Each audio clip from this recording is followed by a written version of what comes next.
வணக்கம். Great ventures வழங்கும் லாபம் கமாரோட்டியில் ஜெயிக்கலாமாக என்ற நிகழ்ச்சிக்கு நம் அரங்கத்திற்கு வந்திருப்பவர் கிரேட் வெஞ்சர்ஸ் நிறுவனத்தின் தலைவரான திரு ஹரிஹரன் அவர்கள். கமாரோட்டியில் ஜெயிப்பது எப்படி என்பது குறித்து நம்முடைய விளக்கம் அளிக்க இருக்காங்க. நேர்களே, நீங்கள் செய்ய வேண்டியது டிவி ஸ்கிரீன் பிளாஷ் ஆகிட்டு இந்த நம்பருக்கு டயல் செய்து உங்கள் கேள்விகளை கேட்கலாம். வாங்க நிகழ்ச்சிக்கு போகலாம். வணக்கம் சார். வணக்கம். எஸ்டர்டே மார்க்கெட் மூவ்மெண்ட்ஸ் எப்படி இருந்தது? நேற்று நிர்மலா சீதாராமன் ஒரு ஸ்டேட்மெண்ட் சொல்லியிருக்காங்க. அதாவது தங்கம் இறக்குமதி கட்டுப்பாடுகள் தளர்த்தப்படும் என்று சொல்லியிருக்காங்க. இதனால தங்கம் இறக்குமதி ஏதாவது மாறுதல்கள் ஏற்படலாமா? அதை பத்தி சொல்லுங்க சார். இல்ல, இறக்குமதி தட்டுப்பாடுகள் தகர்த்தப்பட்டாலே கட்டுப்பாடு தகர்த்தப்பட்டால் இமீடியட்டா என்ன கோல்டு பிரைஸ் இங்க இறங்க ஆரம்பிக்கும். ஏன்னா like import duty or taxation பார்ட்ல ஏதாவது குறைச்சாங்க அப்படின்னா உடனடியாக என்ன ஆகும் அப்படின்னா ஒன்னு டிமாண்ட் ரைஸ் ஆகும். அந்த டிமாண்ட் ரைஸ் ஆகிறது அதாவது டூ திங்ஸ். ஒன்னு என்ன ஆகலாம் அப்படின்னு பார்த்தால் மார்க்கெட் ரேட் உடனடியாக குறையும். ஏன்னா இந்த 2% 3% அந்த டியூட்டி ஃப்ரீ பண்றாங்கன்னா அதுவும் அதுல இருக்கும் இல்லையா. ஸோ அந்த விலை குறையும். ஐ மீன் அந்த ரிலீஸ் பண்ணல பிரைஸ் ஃபால் டவுன். ஆனால் அதை அடுத்த ஓரிரு நாள்ல என்ன ஆகும்னு பார்த்தோம்னா டிமாண்ட் அதிகமாகும். ஸோ டிமாண்ட் அதிகமாகும், மறுபடியும் அதே விலைக்கு வரதுக்கான வாய்ப்புகள் இருக்கு. நம்பர் 1. இரண்டாவது, நேற்று மார்க்கெட் எடுத்து பார்த்தோம்னா உலக சந்தையில நேற்று முன்தினம் லைக் ஓரளவுக்கு பிரச்சனைகள்லாம் சால்வ் ஆகுது அப்படிங்கிற மாதிரி செய்தி வெளியான திங்கட்கிழமை இன்னைக்கு. நேற்று எடுத்தோம்னா பிரச்சனைகள் மீண்டும் அதிகரிக்கும் அப்படிங்கிற மாதிரி செய்தி வெளியே. அது மட்டும் இல்லாமல் ஜெர்மனும் கொஞ்சம் இஷ்யூஸ்ல இருக்க மாதிரி செய்தி வெளியே இருக்கு. ஜெர்மனும் இதுல சம்பந்தப்படுற ரஷ்யா உக்ரைன் பிரச்சனையில ஜெர்மனும் சம்பந்தப்படுற மாதிரி செய்திகள் வெளியானதுனால so euro against dollar, euro கொஞ்சம் வீக் ஆகுது, அந்த டாலர் கொஞ்சம் ஸ்ட்ராங் ஆச்சு. ஒரு மாதிரி மிக்ஸ்டு ட்ரெண்ட் மார்க்கெட்டா இருந்துச்சு. பட் நேற்று மார்க்கெட் முடியும் போது யூஎஸ்ல மார்க்கெட் முடியும் போது $1309 $6 ட்ரேட் ஆயிட்டு இருந்தது. இன்னைக்கு காலையில அதிகாலை எடுத்து பார்த்தோம்னா $1311 ட்ரேட். ஸோ மார்க்கெட் ஓப்பனிங்லேயே கொஞ்சம் மேல போறதுக்கான வாய்ப்புகள் இருக்கு. கச்சா எண்ணெயை பொறுத்த வரைக்கும் டேட்டா பெட்டரா இருக்கு. இன்வென்டரி ஸ்டாக் லெவல் கொஞ்சம் நல்லா இருக்கும் அப்படின்ற ஒரு எதிர்பார்ப்புனால நேற்று இறங்கி இருக்கு.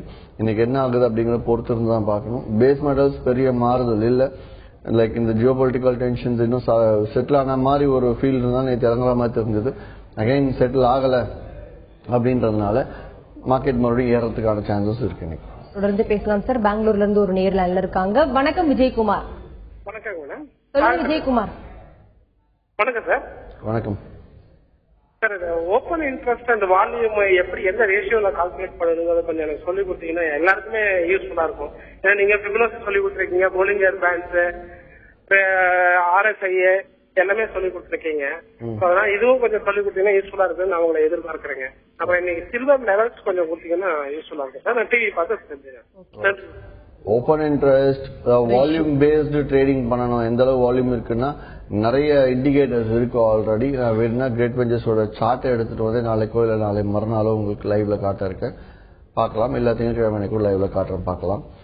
இரண்டாவது, சில்வரை பொறுத்த வரைக்கும் 43,712 நேற்று முடிவடைந்த விலை. இன்னைக்கு எடுத்தோம்னா 43,880 மேல மார்க்கெட் ட்ரேட் ஆச்சு அப்படின்னா பை பண்ணுங்க. முதல் டார்கெட் 43,990, $110 டார்கெட் இருந்தாலும் $100 வெளியே $80 வெளியாகிறதே நல்லதுன்னு சொல்லுவேன்.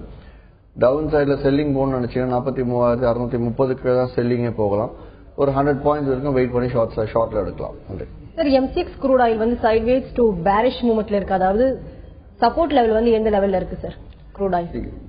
இதுவும் இன்னும் இது எல்லாமே மாதிரி ஷாப்பிங் நியூஸ். இந்த நியூஸ்லாம் நம்ம எடுத்துக்கவே கூடாது. ஏன்னா சடனா இன்னைக்கு இன்வென்டரியில மார்க்கெட் சப்ளை கொஞ்சம் ஷார்ட் இருக்கு, இமீடியட்டா மார்க்கெட் ஆயில் பிரைஸ் ரைஸ் ஆகும்.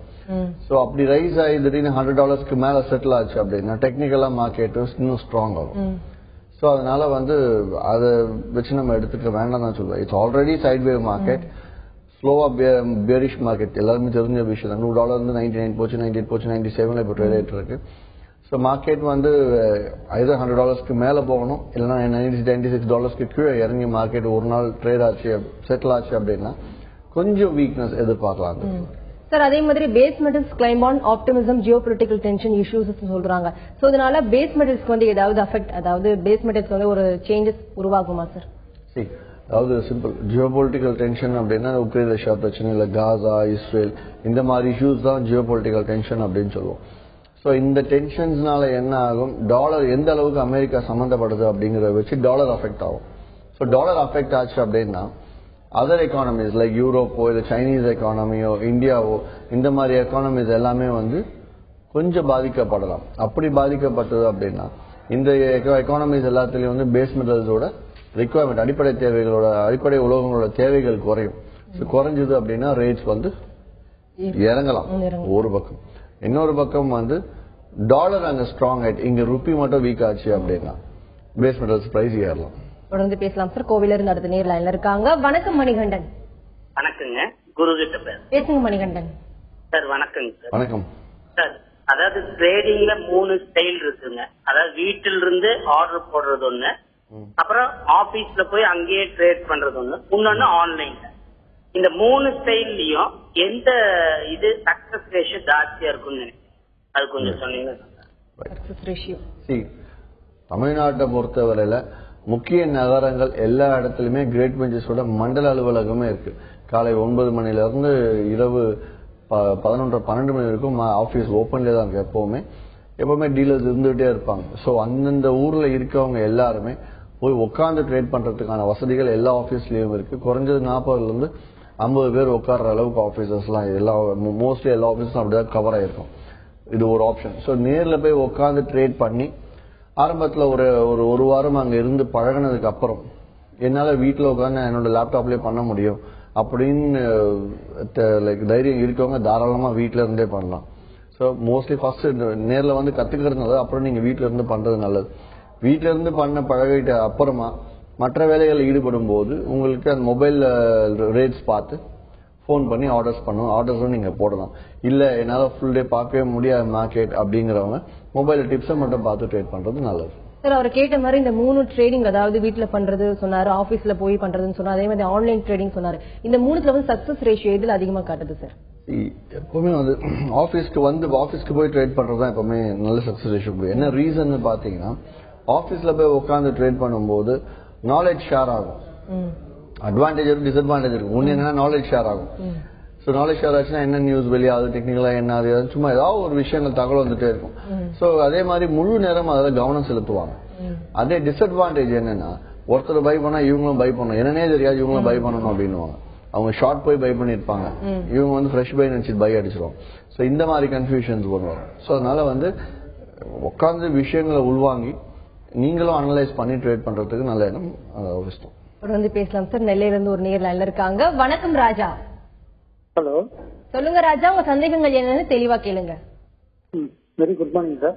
Good morning sir. Zinc short வச்சிருக்கேன் சார், 140-50 என்ன சார் பண்ணணும்? ஜிங்க் 140 ஷார்ட்ல இருக்கீங்களா? ஆமா, 140-50 ஷார்ட் வச்சிருக்கேன்.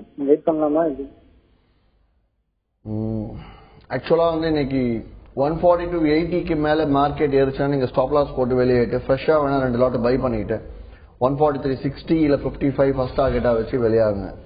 இல்ல 140-140 மார்க்கெட் இறங்குச்சுன்னா 2 லாட் எக்ஸ்ட்ராவா செல்லிங் எடுத்துட்டு 140-85 இல்ல 90 வெளியானீங்கன்னா உங்களுக்கு ஆவரேஜ் அவுட் ஆயிடும்.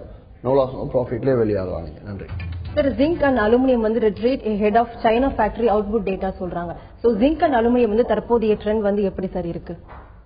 Base metals mostly sideway market தான். பட் லைட்டா டிமாண்ட் ரைஸ் ஆகுது. டெக்னிக்கலா எடுத்து பார்த்தோம்னா இட்ஸ் பியூர் சைட்வே. இன்னும் ட்ரெண்ட் எடுக்கல. 140 மேல ஏறி மார்க்கெட் வந்து ட்ரெண்ட் எடுத்திருந்தா நேற்றுக்கு 147-148 போயிருக்கும். Very slow sluggish market. Movements ஒன்றும் பெரிய அளவில். பேஸ் மெட்டல்ஸ் வந்து எல்எம்இலையும் பெரிய அளவில் அப் ட்ரெண்ட் எல்லாம் கிடையாது மார்க்கெட். Aluminium follows same. இப்போதைக்கு வந்து இன்ட்ராடேல பண்றது பெட்டர். மார்க்கெட் ஃப்ரெஷ்ஷா ஏதாவது ஒரு ரேஞ்ச் மேல தாண்டி வேகமா ஏற ஆரம்பிக்குதுன்னா அப்பதான் ட்ரெண்டே கன்ஃபார்ம் ஆகுது.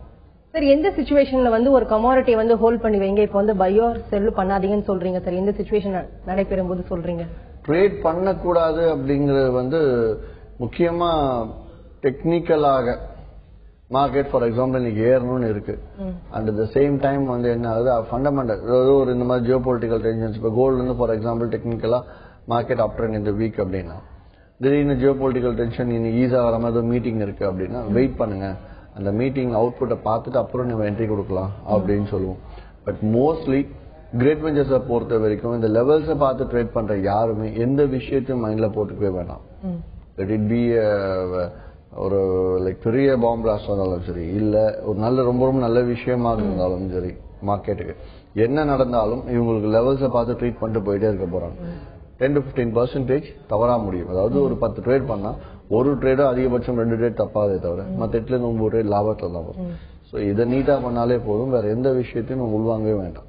சார் அதே மாதிரி டெய்லி நடக்கக்கூடிய இந்த ஃபண்டமெண்டல் நியூஸ் வந்து இப்ப கிரேட் வெஞ்சர்ஸ் சார்பாக ஏதாவது சைட்ஸ் ஓப்பனா தனியா ஏதாவது இருக்கா நியூஸ் வந்து டெய்லி நீங்க வழங்கிட்டு வரீங்க? இல்ல, greatventures.in வெப்சைட்லயே வந்து அதாவது 2 பார் இருக்கும், 2 பாக்ஸஸ் இருக்கும். ஒன்னுத்துல வந்து லைவ் நியூஸ் பயஸ் போகும், இன்னொன்னுல வந்து ஆல்ரெடி நேற்று முடிஞ்ச மார்க்கெட்டோட நியூஸஸ் எல்லாம் போயிட்டு இருக்கும். ஸோ இந்த நியூஸ் படிச்சாலே வந்து கிளியரா லைவாவே என்னென்ன செய்திகள் வெளியாகுது அப்படிங்கறது ஸ்க்ரோல் ஆயிட்டு நீங்க கிளிக் பண்ணி ஓபன் பண்ணா ஃபுல் டீடைல்ஸ் படிக்கலாம். அதாவது we are the only company அந்த அளவுக்கு செய்திகள் மார்க்கெட் லைவாவும் கொடுத்துட்டு இருக்கேன். அது இல்லாம market Outlook, daily Outlook, weekly Outlook தெரிஞ்ச யாராவது இங்கிலீஷ் படிக்க தெரிஞ்சவங்க எல்லாருமே தாராளமா யூஸ் பண்ணி படிக்கலாம். அதுல அவ்வளவு விஷயத்த உள்ள வச்சிருக்கு. அப்படியே ட்ரையல் வேணா 3 days ட்ரையல் வாங்கி படிச்சுட்டு அப்புறம் பிடிச்சிருந்ததுன்னா கிரேட் வெஞ்சர்ஸ்ல கிளைண்ட் ஆனதுக்கு அப்புறம் ஃப்ரீயா நீங்க எடுத்துக்கலாம். சார் நேச்சுரல் கேஸ் வந்து தற்போதைய பிரைஸ் ட்ரெண்ட் வந்து எப்படி இருக்கு, அதாவது ரெசிஸ்டன்ஸ் லெவல்ஸ் என்னவா இருக்கு சார்? கேஸ் ட்ரெண்டே கிடையாது. 245.80 மார்க்கெட் முடிஞ்சிருக்கு. நேற்று முன்தினம் 240-290 முடிஞ்சிருக்கு. பெரிய ட்ரெண்ட் எதுவும் ஃபார்ம் ஆகல இன்னும். ஸோ வெயிட் அண்ட் வாட்ச் தான். இப்போதைக்கு வந்து இன்னைக்கு இன்ட்ராடேல எடுத்தோம்னா 244.55 கீழே இறங்கினா செல் மார்க்கெட், 243.80 நம்ம வெளியாகலாம். பெரிய மூவ்மெண்ட்ஸ் இல்ல, அதாவது 70 பைஸ் டார்கெட் தான் இருக்கு. அதே அப்சைட்ல 246.30 மேல போச்சுன்னா 247.30 ₹1 டார்கெட் இருக்கு. ஸோ கேஸ்லாம் ரொம்ப கம்மியான மூவ்மெண்ட்ஸ், 40-50 பைசா மூவ்மெண்ட்ஸ்ல வெளியாகிறது தான் நல்லது. நேற்று முந்தைய லைவ் ட்ரேடிங்ல ரொம்ப it's a very boring subject. இது வந்து ஒரு 1.5 மணி நேரமா கேஸ் 10 பைசாலே இருந்தது, டிஃபரன்ஸே இல்ல மார்க்கெட். அதே மாதிரி இப்போ பிகினர்ஸ் வந்து ட்ரேட் பண்ணும்போது ஸ்டார்டிங்லேயே மேஜரா மிஸ்டேக்ஸ் 5 மிஸ்டேக்ஸ் பண்ணுவாங்க, அதாவது கம்பல்சரி அந்த 5 மிஸ்டேக்ஸ் நடைபெறும் சொன்னா நீங்க எந்த விஷயத்தை வந்து முன்வைப்பீங்க சார்? இல்ல, பிகினர்ஸ் வந்து ஸ்டார்டிங்ல தவறுகள் நிறைய பண்ணிட்டு இருந்தாங்க. பட் இப்ப கிரேட் வெஞ்சர்ஸ்ல வந்து இந்த செமினார்ஸ்ல அட்டென்ட் பண்ணி பண்றவங்க தவறு பெரிய அளவுல அவாய்ட் பண்றாங்க. லைக் என்னென்ன விஷயங்கள்லாம் 3 விஷயம் தான். ஒன்னு வந்து மார்ஜின் 5% அப்படின்னு சொல்லிட்டு MCX வைக்கும் போது லைக் நான் கிரேட் வெஞ்சர்ஸ் சொல்றது 20-25% வச்சு ட்ரேட் பண்ணுங்க அப்படின்னு, அப்படி பண்ணால் நல்லது அப்படின்னு சொல்லுவோம். ஸோ அந்த 5% கூட வைக்கிற இடத்துல சில இடத்துல வந்து 1%, அதாவது ஒரு லாட் க்ரூட் ஆயில் வந்து 30,000 அப்படிங்கிற இடத்துல 30,000 முதலீடு பண்ணிட்டு 10 லாட் க்ரூட் ஆயில் கொடுங்க, 1000 பேரல் க்ரூட் ஆயில் ட்ரேட் பண்ணோம் அப்படின்னு கேட்கறதுலாம் தவறு. ஸோ 5% போறதே தப்புன்னும் போது நீங்க 10 மடங்கு கேட்டா 0.5% போட்டுட்டு நீங்க க்ரூட் ஆயில் ட்ரேட் பண்ணி ஜஸ்ட் லைக் தட் பணம் காணாம போயிடும். அடுத்து இன்ட்ராடே ட்ரேடிங் பண்றது பெட்டர், கேரி ஃபார்வர்ட் பண்ணாம செய்யலாம் அப்படின்னு சொல்லுவேன். அதனை அடுத்து ஸ்டாப் லாஸ் வச்சு ட்ரேட் பண்றது நல்லதுன்னு சொல்லுவேன். தொடர்ந்து பேசலாம் சார். கும்பகோணத்துல இருந்து ஒரு நேர் லைன்ல இருக்காங்க. வணக்கம் பிரவீன். ஹலோ, சொல்லுங்க பிரவீன், உங்க சந்தேகங்கள் என்னன்னு சத்தமா கேளுங்க. அரவிந்த் கும்பகோணத்துல கால் பண்றேன். சார்ட்ட பேசணும். பேசுங்க. Good morning sir. Good morning sir. Natural கேஸ்ல டவுட் இருக்கு. நேச்சுரல் கேஸ் வந்து போன மந்த் ஃபுல்லாவே 247 அந்த 247 அந்த ஜோன்ல வந்து நல்ல சப்போர்ட்டா மெயின்டைன் பண்ணிட்டு இருந்துச்சு. அதை பிரேக் பண்ணி நல்ல லோ கொடுத்துச்சு. பட் ஃபர்ஸ்ட் டைம் அந்த 247 ஜோன் வந்து ரெசிஸ்டன்ஸா மாத்தும் போது நல்ல ஒரு ஃபால், ஒரு 5 to 6 பாயிண்ட்ஸ் கொடுத்துச்சு. பட் இருந்தாலும் ஒரு பெரிய ஃபால் வரல. இந்த ஜோனை டச் பண்ணக்கு அப்புறம் 238 வந்து ஒரு நல்ல சப்போர்ட்டாவே இருந்துட்டு இருக்கு. 247க்கு மேல பிரேக் ஆகி ஒரு 2-3 நாள் ட்ரேட் நடந்தா 238ல இருந்து ஒரு லாங் போலாமா, இல்ல வந்து மந்த்லி ட்ரெண்ட் ஸ்டார்ட் ஆன 290 ஜோனுக்கு மேல போனதுக்கு அப்புறம் தான் ஒரு ஃப்ரெஷ்ஷா ட்ரெண்டே ஸ்டார்ட் ஆகுமா? Thank you sir. சைட் வே மார்க்கெட் இருக்கும்போது நம்ம ட்ரெண்ட் லைனை ஃபிக்ஸ் பண்ணவே முடியாது. இப்போதைக்கு ட்ரெண்ட் லைன் பிரேக், அதாவது நீங்க லாங் டேர்ம்ல போட்டு பாத்தீங்கன்னா ஒரு ட்ரெண்ட் லைன் கிடைச்சு அது தாண்டும் போது தான் நம்ம ஃபிக்ஸே பண்ணணும். அந்த மாதிரி நியரஸ்ட் ட்ரெண்ட்ல லைக் சப்போர்ட் ரெசிஸ்டன்ஸ் இப்ப ஃபிக்ஸ் பண்ணவே முடியாது. ஜஸ்ட் லைக் தட் நீங்க கேஸ் இதுல லைக் MCXல கமாடிட்டிஸ்ல கேட்டீங்கன்னா அப்ராக்சிமேட்டா வந்து 232 கீழே தான் மார்க்கெட் டவுன் ட்ரெண்டே ஸ்டார்ட் ஆகும். இன்னும் கிளியரா 228 கீழே தான் டவுன் ட்ரெண்டே ஸ்டார்ட் ஆகும். அதாவது அப் ட்ரெண்ட் எடுத்தீங்கன்னா 262க்கு மேல தான் அப் ட்ரெண்ட், ஸ்ட்ராங் அப் trend. Middle level up trend ஓரளவுக்கு மார்க்கெட் ஸ்லகிஷா வந்து அப் ட்ரெண்ட்ல ஸ்டார்ட் ஆகுறதுன்னா 256ல தான் ஸ்டார்ட் ஆகும். ஸோ இதனிடையில மார்க்கெட் சைட் வேவ் மார்க்கெட்ல இருக்கு. ஸோ இந்த இடத்துல வந்து நம்ம இன்ட்ராடே பண்றது தான் பெட்டர். இதே வந்து 256 பக்கத்துல போகுதுன்னா செல் போகலாம். செல் போயிட்டு நம்ம ஸ்டாப் லாஸ் 262க்கு மேல வச்சு ட்ரேட் பண்ணலாம். அதே வந்து நல்லா லாங் டேர்ம்ல பை எடுக்கணும் அப்படின்னு நினைச்சா மார்க்கெட் இறங்கி 232க்கு வந்துச்சுன்னா பை எடுக்கலாம். ஸ்டாப் லாஸ் 226 வச்சு ட்ரேட் பண்ணலாம். நன்றி. இந்த கமாடிட்டி மார்க்கெட்ல வந்து இப்போ ஒரு ஃபண்டமெண்டல் நியூஸ் வந்து ஒரு அஃபெக்ட் ஆகுதுன்னா ஃபர்ஸ்ட் வந்து ஏதாவது ஒரு கமாடிட்டி வந்து அஃபெக்ட் ஆகும்போது ஹிட் ஆகும்போது கூட வந்து சேர கமாடிட்டி வந்து எந்த கமாடிட்டி சேரும் சார்? ஒரு கமாடிட்டி ஹிட் ஆகும்போது அடுத்த கமாடிட்டி வந்து என்ன ஒத்துமையா இருக்கும் sir? Mostly gold and silver related, அதனை அடுத்து copper zinc related, crude oil natural gas related.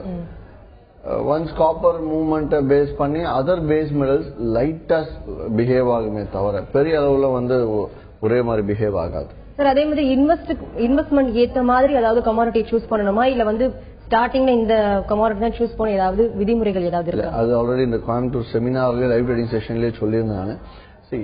அதாவது கமாடிட்டி ட்ரேட் பண்ண வர புதுசா வரவங்க எல்லாம் மைண்ட்ல என்ன நினைக்கிறதா, டைரக்டா வந்து க்ரூட் ஆயில ட்ரேட் பண்ணா எவ்வளவு போடணும், கோல்ட்ல ட்ரேட் பண்ணா எவ்வளவு போடணும் அப்படின்னு தான் வராங்க. பட் அதை தவிர்த்துட்டு என்ன கேட்பேன், மாதம் உங்களுக்கு கமாடிட்டிஸ்ல எவ்வளவு எடுக்கணும், எவ்வளவு சம்பாதிக்கணும்னு தோணுதோ அதுக்கு 10 மடங்கு முதலீடா போடுங்க. ஒரு உதாரணத்துக்கு மாதம் எனக்கு 10,000 தேவை அப்படின்னா 10 மடங்கு முதலீடு, 1 லட்ச ரூபாய் முதலீடு செய்யுங்க. அந்த 1 லட்ச ரூபாய்க்கு எந்தெந்த கமாடிட்டில ட்ரேட் பண்ணணும் அப்படிங்கிறது கிரேட் வெஞ்சர்ஸ்ல இருக்கக்கூடிய எங்க ஸ்டாஃபே சொல்லுவாங்க. சோ என்ன கேட்டா 1 லட்ச ரூபாய் இன்வெஸ்ட்மெண்ட்டுக்கு 1 லாட் கூட ஆயிலும் 1 லாட் காப்பரும் ட்ரேட் பண்றது நல்லது அப்படின்னு சொல்லுவாங்க. So that is more then enough. அதுல பண்ணி ஒரு நாளைக்கு 1,500 ரூபாய் 2,000 ரூபாய் ஈஸியா எடுத்துட்டு போகலாம். சோ அப்படி ட்ரேட் பண்றது பெட்டரே தவிர ரிவர்ஸ்ல எல்லாருமே வந்து எந்த கமாடிட்டிக்கு எவ்வளவு அப்படின்னு பிக்ஸ் பண்றது தவிர அப்படி இருக்கவே கூடாது. தொடர்ந்து பேசலாம் சார். பெங்களூர்ல இருந்து ஒரு நேர் லைன்ல இருக்காங்க. வணக்கம் ஜெகதா. வணக்கம் சார். சொல்லுங்க ஜெகதா. சார் பெங்களூர்ல ஓபன் பண்றதா சொல்லிருக்கீங்க, எப்ப சார் ஓபன் பண்ணுவீங்க? பெங்களூர் அவுட்டர் ரிங் ரோட்ல ஆகஸ்ட் மாதம் இறுதிக்குள்ள ஆரம்பிக்கிறதாக இருக்கு. எல்லாமே இங்க இதே நிகழ்ச்சியில அப்டேட் பண்ணுவோம் உங்களுக்கு. நன்றி சார். சில்வர் ட்ரெண்டிங் வந்து தற்போதைய ரேஞ்ச் வந்து எப்படி சார் இருக்கு? சில்வர் தற்போதைய ரேஞ்ச் எடுத்தோம்னா டெக்னிக்கலா எடுத்து பார்த்தோம்னா லைக் நான் இங்க M6 பொறுத்த இன்ட்ராடே லெவல்ஸ் ஆல்ரெடி சொல்லிட்டோம். இருந்தாலும் இன்னைக்கு 43,881க்கு மேல போச்சுன்னா 80 ரூபாய் வெளியாகலாம். டவுன் சைடுல 43,634 கீழே போச்சுன்னா 100 ரூபாய் வெளியாகிறது நல்லதுன்னு சொல்லுவேன்.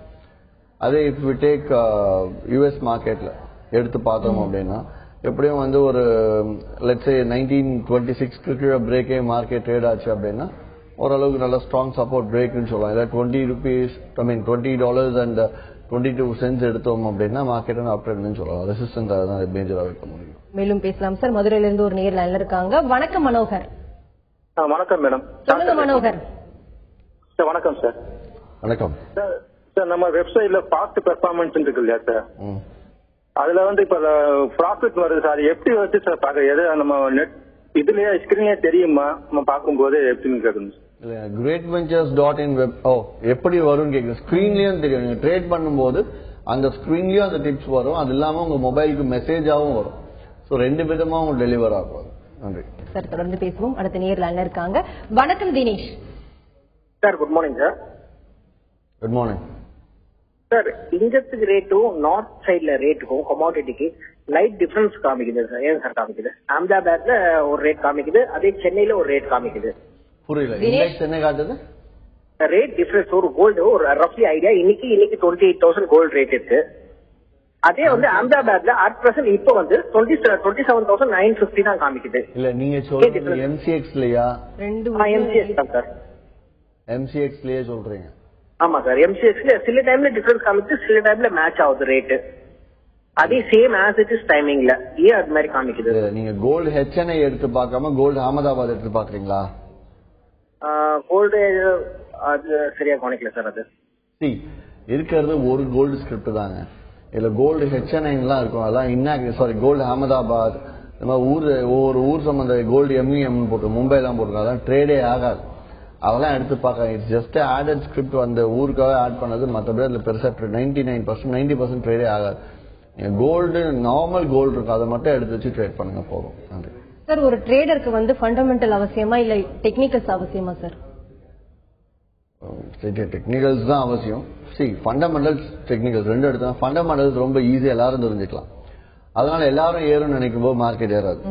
ஸோ டெக்னிக்கல்ஸ் எடுத்தோம் அப்படின்னா மார்க்கெட் கிளியரா வந்து இங்க ஏறும் இங்க இறங்கும்னு சொன்னா அங்க ஏறும் இறங்கும் மாறி. ஏன்னா டெக்னிக்கல்ஸ் கத்துக்கிறது கஷ்டம். 10 பேருக்கான 10 பேருக்கும் ஃபண்டமெண்டல்ஸ் கவனிச்சிருவாங்க. ஆனா டெக்னிக்கல் 2 பேர் தான் கவனிப்பாங்க. அதே அந்த டெக்னிக்கலை 10 பேரும் கவனிச்சிருந்தாங்க அப்படின்னா டெக்னிக்கலும் ஃபெயிலியர் ஆகும். கான்செப்ட் இதுதான். எல்லாருக்கும் ஒரு விஷயம் தெரியுது அப்படின்னா மார்க்கெட் மாறி நடக்கும்.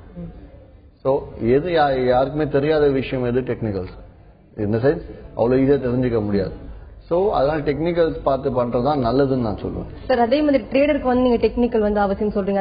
as a commodity மார்க்கெட்ல வந்து டெக்னிக்கல் இம்பார்ட்டன்டா இல்ல ஃபண்டமெண்டல்ஸ் இம்பார்ட்டன்ட்? டெக்னிக்கல்ஸ் தான் ஃபர்ஸ்ட் இம்பார்ட்டன்ட். அதுக்காக தான் என்ன பண்றேன் நான் கிரேட் வெஞ்சர்ஸ்ல லெவல்ஸ் டெக்னிக்கல் லெவல்ஸ் கொடுத்து இதை பார்த்து மட்டும் ட்ரேட் பண்ணுங்க அப்படின்னு ட்ரைனிங் கொடுத்து லைவ் ட்ரேடிங் செஷன் நடத்திட்டு வரேன். சோ அதனால அதை பார்த்து டெக்னிக்கல்ஸ் பார்த்து ட்ரேட் பண்ணுங்க. ஈஸியாவே பண்ணலாம். டெக்னிக்கல்ஸ் வந்து டஃப்பே கிடையாது. கிரேட் வெஞ்சர்ஸை பொறுத்தவரை இட் இஸ் சோ ஈஸி. அதை பார்த்து ட்ரேட் பண்ணி ஃபண்டமெண்டல் யூஸ் ஜஸ்ட் நாலேஜ் பர்பஸ்க்காக கேதர் பண்ணிக்கோ. மேலும் பேசலாம் சார். புதுக்கோட்டையில இருந்து ஒரு நேர் லைன்ல இருக்காங்க. வணக்கம் யோகப்பிரியா. வணக்கம் மேம். சொல்லுங்க யோகப்பிரியா, உங்க சந்தேகங்கள் என்னன்னு கேளுங்கம்மா. Sir good morning sir. Good morning sir. இப்போ வந்து கோல்டோட ரேட் வந்து அப்படியே டவுன் ஆகுது, அப்புறம் அப்பப்போ கொஞ்சம் வந்து கூட போகுது சார். இப்போ வந்து கோல்டு வந்து வாங்கி வைக்கலாமா கேக்குறேன். இல்ல பிசிக்கலா இப்ப வாங்க வேண்டாம். கொஞ்சம் இந்த வாரம் ஏறிதான் முடிய மார்க்கெட். கொஞ்சம் நிதானமா இருங்க. இந்த ஜியோ பொலிட்டிக்கல் டென்ஷன் எல்லாம் முடிஞ்சதுக்கு அப்புறம் மார்க்கெட் கொஞ்சம் வீக் ஆகும். அப்ப நீங்க பை பண்ணிக்கலாம்னு சொல்லுவேன். இப்போதைக்கு தேவையில்லை. நன்றி sir. Physical trading and online ட்ரேடிங்ல இருக்கக்கூடிய அட்வான்டேஜஸ் அண்ட் டிஸ்அட்வான்டேஜஸ் என்ன சார் இருக்கு? நிறைய இருக்கு. அது எக்கச்சக்கமா இருக்கு. பிசிக்கல் ட்ரேடிங்ல வந்து ரொம்ப நேரம் கழிச்சு லாஸ் பண்ணுவாங்க. ஆன்லைன்ல உடனே நடக்கும். அதே மாதிரி பிசிக்கல் ட்ரேடிங்ல எப்படி லாபம் எடுக்கிறதுன்னு தெரியாது. ஆன்லைன்ல ரொம்ப ஈஸியா கத்துக்கலாம். பிசிக்கல் ட்ரேடிங்ல பணம் முழுசா எடுத்துட்டு போகணும். ஆன்லைன்ல 5% எடுத்துட்டு போனா போதும். அதே பிசிக்கல் ட்ரேடிங்ல ஸ்டாக் எடுத்துட்டு போகணும், பொருள் எடுத்துட்டு போய் கொடுக்கணும். அதே ஆன்லைன்ல பொருள் எடுத்து கொடுக்க வேண்டிய அவசியம் கிடையாது ஆன்லைன் அப்படிங்கறதுனால. அதே மாதிரி பிசிக்கல் ட்ரேடிங்ல வந்து உடனடியா விற்கணும், உடனடியா வாங்கணும்னு நினைச்சால் குறைஞ்சபட்சம் ஒரு பொருளை வாங்கணும்னா ஒரு 2-3 மணி நேரம் ஆயிடும். ஸ்டாக்கை போய் ப்ரொக்யூர் பண்ணி எடுத்துட்டு வந்து வேற ஹவுஸ்ல அன்லோட் பண்றது. வேற இங்க வந்து ஒரு நொடியில முடிஞ்சிடும். ஜஸ்ட் F1 என்டர் அடிச்சா பை F2 என்டர் அடிச்சா சரி, சிம்பிள். ஸோ இவ்வளவு விஷயங்கள் ஆன்லைன்ல உள்ளடங்கி இருக்கு பிசிக்கல் கம்பேர் பண்ணும்போது. ஒரே ஒரு டிஸ்அட்வான்டேஜ் என்ன அப்படின்னா, பிசிக்கல்ல வந்து கான்ட்ராக்ட் கிடையாது, ஆன்லைன்ல கான்ட்ராக்ட் இருக்கு. அவ்வளவு. மேலும் பேசலாம் சார். கோவில இருந்து அடுத்த நேர் லைன்ல இருக்காங்க. வணக்கம் சக்கரவர்த்தி. Madam good morning madam. சொல்லுங்க சக்கரவர்த்தி, கேள்வி என்னன்னு கேளுங்க. மேடம் நான் வந்து இப்ப வந்து ஃபர்ஸ்ட் ஷேர் மார்க்கெட்டை பத்தி தெரிஞ்சுக்கணும்னு விருப்பப்பட்டு என்னோட மொபைல்ல இப்ப பாத்துட்டு இருக்கேன். சரிங்களா? இப்ப எப்படி அதுல இன்வெஸ்ட்மெண்ட் பண்றது, எப்படி இது பண்றது அப்படிங்கறது எனக்கு தெரியல. எந்த ஊர்ல என்னங்க சார்? கோவைங்களா? ஆமா, கோயம்புத்தூர்ல இருந்து இருக்கோம். சரி, கோயம்புத்தூர்ல RS புரத்துல ராஜஸ்தானி சங்கம் எதிர்த்தாப்புல கிரேட் வெஞ்சர்ஸோட டைரக்ட் மண்டல அலுவலகமே இருக்கு. தாராளமா நீங்க அங்க போய் தொடர்பு கொண்டீங்க அப்படின்னா ஒரு 2 மணி நேரம் உங்களுக்காக ஒதுக்கி மார்க்கெட்டை பத்தி ஃபுல்லா சொல்லி கொடுப்பாங்க. அங்க வாடிக்கையாளர்கள் இன்னைக்கே போனாலும் வாடிக்கையாளர் 20-30 பேர் உட்காந்துட்டு இருப்பாங்க, டெய்லி ட்ரேட் பண்றாங்க. அவங்கள பாத்தீங்கன்னா இன்னும் ஒரு நம்பிக்கை தன்மை வரும். எப்படி ட்ரேட் பண்றாங்கன்னு நீங்க கவனிக்கலாம். சோ ஈஸியா நீங்க கத்துக்கிட்டு ட்ரேட் பண்ணலாம். தொடர்ந்து பேசலாம் சார். கோவையில இருந்து நெக்ஸ்ட் காலர் லைன்ல இருக்காங்க. வணக்கம் சுதா. வணக்கம். சொல்லுங்க சுதா, உங்க கேள்வி என்னன்னு சத்தமா கேளுங்க. ஓகே. வணக்கம் சார். வணக்கம் சார். அலுமினியம் மினி ஒரு லாட் பை பண்ணிருக்கேன் சார். பொசிஷன் பண்ணிருக்கோம் 123.95 ரேட்ல. அது 28 ஆகஸ்ட் கான்ட்ராக்ட் முடியுது. இப்ப என்ன சார் பண்றது? அது ரேட் பிரைஸ் கொஞ்சம் தான் மெதுவா தான் ஏறிட்டு இருக்கு. இல்ல நீங்க பை தானே பண்ணிருக்கீங்க? பை பண்ணிருக்கீங்களா? பை பண்ணிருக்கேன் சார். மார்க்கெட் ப்ராஃபிட்ல தான் இருக்கு. நீங்க ஸ்டாப் லாஸ் வச்சு ஹோல்ட் பண்ண நினைச்சீங்கன்னா 119.80 ஸ்டாப் லாஸ் வச்சு நீங்க பையா ஹோல்ட் பண்ணிக்கலாம். சார் இன்னைக்கு மார்க்கெட் எப்படி சார் இருக்கும்? மார்க்கெட் மூவ்மெண்ட்ஸ் இன்னைக்கு எப்படி எதிர்பார்க்கலாம்? இன்னைக்கு ஆஃப்டர் ஈவினிங் வந்து க்ரூட் ஆயில் இன்வென்டரி இருக்கு 8 o'clock. ஸோ அந்த இன்வென்டரி டைம்ல வந்து ட்ரேட் பண்றது அவாய்ட் பண்றது நல்லதுன்னு சொல்லுவேன். ஏன்னா திடீர்னு அந்நேரத்துக்கு இந்த யுக்ரைன் ரஷ்யா டென்ஷன்ஸ் ஏதாவது ரைஸ் ஆயிடுது, மார்க்கெட் இடமா பிஹேவ் ஆகலாம். அதனால ஐதர் ட்ரேட் பண்ணீங்கன்னா அந்த இன்வென்டரிக்கு முன்னாடி ட்ரேடிங்கை முடிச்சுக்கோங்க, இல்ல இன்வென்டரிக்கு அப்புறம் ட்ரேட் பண்ணுவோம். இன்வென்டரியில ஏறுதுன்னு உடனே போய் பை பண்றது அந்த ஹேபிட் மட்டும் வச்சுக்காதீங்க. லாபம் மட்டும் வந்துச்சுன்னா அந்த இடத்துல புக் பண்றது நல்லது. ஃப்ரெஷ் என்ட்ரி அந்த ஒரு 8 மணிக்கு இன்வென்டரினா 7:50 இருந்து 8:10 வரைக்கும் ட்ரேட் பண்ண வேண்டாம்னு சொல்லுங்க க்ரூட் ஆயில்ல. நன்றி. Thank you sir. நீங்க இங்க அரங்கத்து வந்து கமாடிட்டி வாணிபத்தில் இருக்கக்கூடிய பல விதமான ஏற்றம் இருக்குங்க குறித்து நிறைய விஷயங்கள் ஷேர் பண்ணிக்கிட்டீங்க. குறிப்பா நேரில் கேட்ட கேள்விக்கு ரொம்ப பொறுமையா பதில் அளிச்சீங்க. நன்றி சார். நன்றி. கிரேட் வெஞ்சர்ஸ் வழங்கும் லாபம் நிகழ்ச்சிக்கு இன்று நம் அரங்கத்திற்கு வந்திருப்பவர் கிரேட் வெஞ்சர்ஸ் நிறுவனத்தின் தலைவரான திரு ஹரிஹரன் அவர்கள். கமாடிட்டியில் ஜெயிப்பது எப்படி என்பது குறித்து அவர்கள் சொன்ன பலவிதமான தகவல்கள் உங்களுக்கு ரொம்பவே பயனுள்ளதாக அமைஞ்சிருக்கும். மீண்டும் சந்திப்போம். வணக்கம்.